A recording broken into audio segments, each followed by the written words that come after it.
Salut à tous, on les utilise tous les jours ou presque, mais savez-vous d'où viennent les emojis et comment ça fonctionne exactement? Un petit cœur, un visage qui sourit, une aubergine, les emojis ont envahi nos conversations numériques sur ordinateur ou sur smartphone parce que ce sont des petits compléments pratiques pour faire passer des émotions.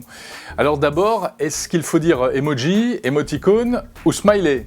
Eh bien en fait, les smileys, ce sont les premiers symboles de ce genre qui sont apparus en 1972.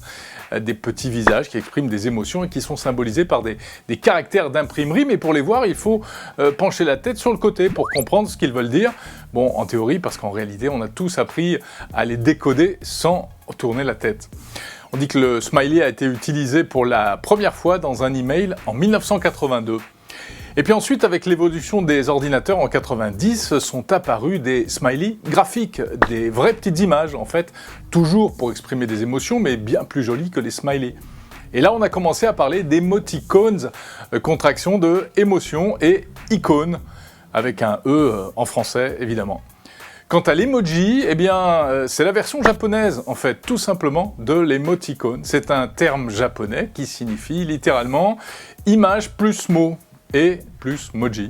Il y en a aussi qui disent frimousse, mais bon, c'est quand même un peu moins employé. Hein.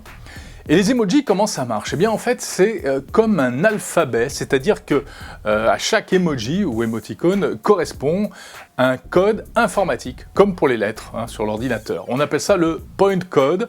Par exemple, le code du visage souriant, c'est U+1F600. Et c'est ce qui permet à tous les ordinateurs et tous les smartphones d'afficher les mêmes emojis. C'est-à-dire que si vous envoyez un cœur à un ami alors que vous avez un iPhone et qu'il a un Android, il recevra quand même un cœur. Même si chaque fabricant a personnalisé ses propres emojis. Ainsi Apple, Google, Samsung ont redessiné les emojis pour qu'ils correspondent à chacun à leur univers. Mais ce n'est pas exactement le même design. Alors vu que les emojis c'est comme un alphabet, eh bien pour que tout le monde soit d'accord, il faut tenir un grand registre des emojis. Et ça existe, c'est une liste qui est tenue par un organisme qui s'appelle le Consortium Unicode. Vous pouvez aller voir la liste de tous les emojis sur le site officiel emojipedia.org. Et puis les emojis évoluent, et d'ailleurs sans doute plus vite que la langue. Chaque année, il y a de nouveaux emojis qui sont créés, et il y en a qui disparaissent. D'ailleurs, à chaque fois, ces changements donnent lieu à des débats très longs, très sérieux, avec des polémiques, parce que les emojis sont fortement soumis à la pression du politiquement correct. Il ne faut vexer personne.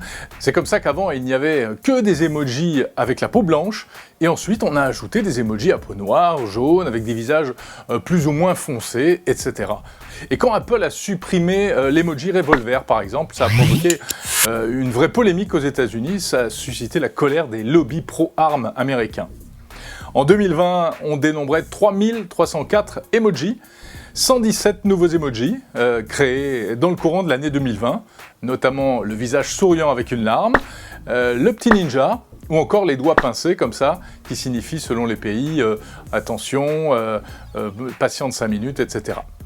L'emoji visage avec un masque, contrairement à ce qu'on pourrait croire, n'est pas apparu avec la Covid-19. Non, en fait, il est très ancien. Il vient du Japon, mais évidemment, il a connu un regain d'intérêt au cours de l'année 2020. Le registre actuel des emojis porte le numéro Unicode 13.0. Donc on attend un Unicode 14, la suite, la mise à jour, mais il n'arrivera pas avant 2022, car en fait, en 2021, à cause de la Covid-19, eh bien, pas de nouveaux emojis.